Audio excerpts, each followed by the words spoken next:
Today's topic is all about designing your classroom. When thinking about your classroom setup, I want you to think about two questions. First, what are the children learning at this stage of development? And second, how can my classroom help facilitate that?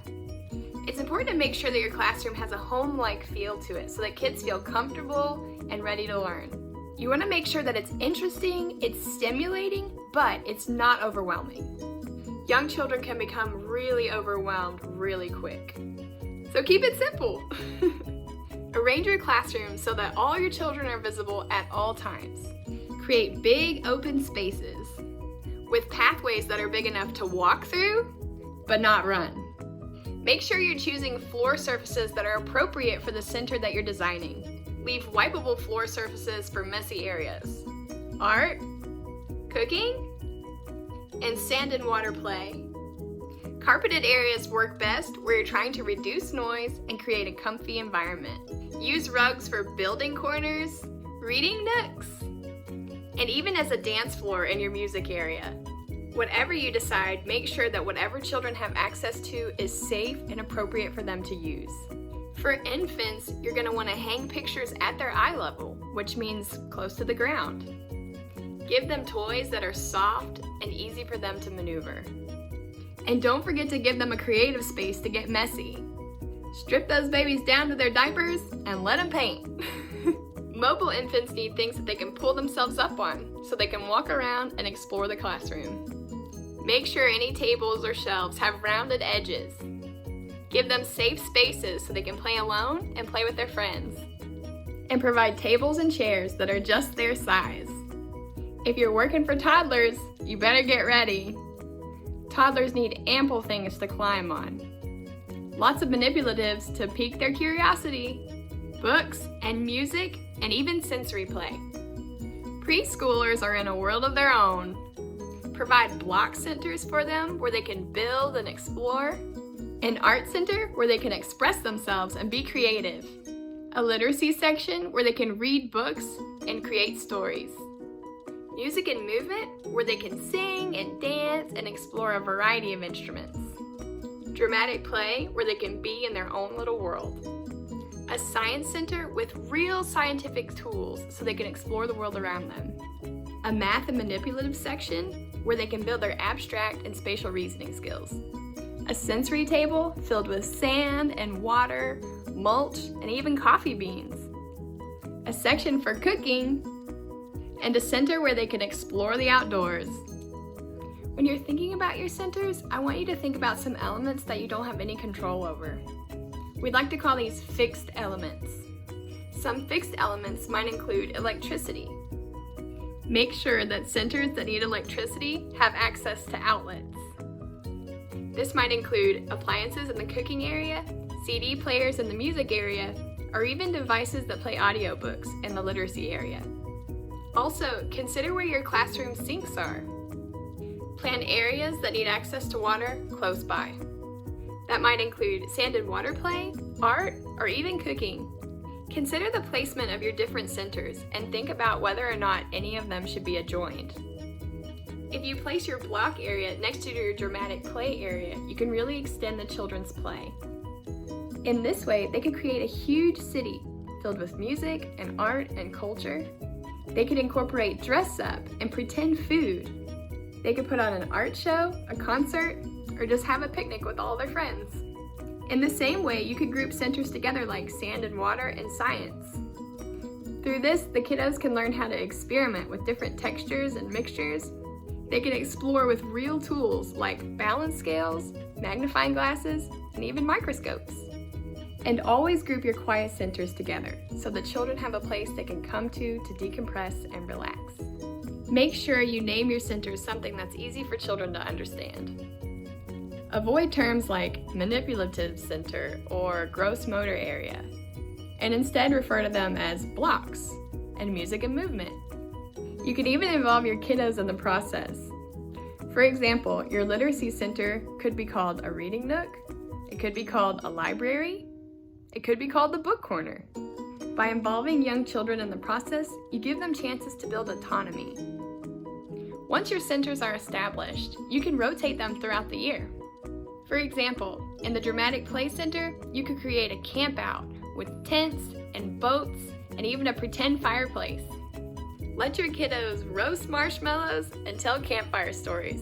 It's a great way to encourage literacy and peer interaction. Incorporate themes that your kiddos are interested in. For example, if a child just came back from the beach, maybe have a center around the beach. Get a big umbrella and beach towels. Let them lay out and soak up the sun. Include lots of open-ended materials to support children's play. Open-ended materials encourage children to interpret how they will be used. A water bottle might be a baby bottle in dramatic play. It might be cut in half to make a sailboat. It could be taped to another water bottle to make a tornado. There are so many things children can do with open-ended materials. A box might be a treasure chest, a puppet stand, or even a feeding trough for a cow. By letting children play with open-ended materials, you help them to become creative thinkers and better problem solvers. Choose materials that support all kinds of children's play. Exploratory play, like sand and mulch, beans, all kinds of things that children can get their hands into. Constructive play, like blocks and cardboard, styrofoam bits, and even scraps of wood. Socio-dramatic play, like dress up, pieces of beautiful fabric, hats, luggage, and all kinds of everyday household items. And even materials to create games. Cards, dice, counters, dried beans, and even pieces of paper. Let those children loose and see what they come back with. Some of the best games I've ever played were invented by 4-year-olds. Make sure that you incorporate items that represent the cultures of the children you serve. Include a variety of dolls and dress up, books and toys, even food and traditions from all kinds of different cultures. In this way, we create an inclusive environment that's non-stereotypical. Check your materials frequently. Toss out anything that's broken or damaged. Store your materials low where children can have access at all times. Clear plastic bins work great, but if you don't have access to those, you can use woven baskets, fabric boxes, or even recycled ice cream tubs. Label your containers, both with pictures and with words. In this way, we encourage emerging literacy skills in young children. Young children learn best through play. But a lot of people don't agree with that. As an early educator, it's your job to be an advocate for play in your classroom. I think when we talk about play, a lot of people jump to that scene in Kindergarten Cop, where Arnold Schwarzenegger comes in and all the kids are running around and screaming and swinging on the chandeliers. Everyone's sticky and covered in paint, and the whole room is just a complete disaster. But we know that this is how children learn best. So give them safe spaces to be able to explore the world around them. And if someone tries to question your approach, you tell them to come talk to me. When children are painting, they learn color identification, hand-eye coordination, and how to express themselves creatively. They learn cause and effect with color mixtures, patterns, symmetry, and design. When children are scribbling and doodling, they learn all kinds of pre-literacy skills. They learn how to hold the pencil. They learn how to express themselves creatively.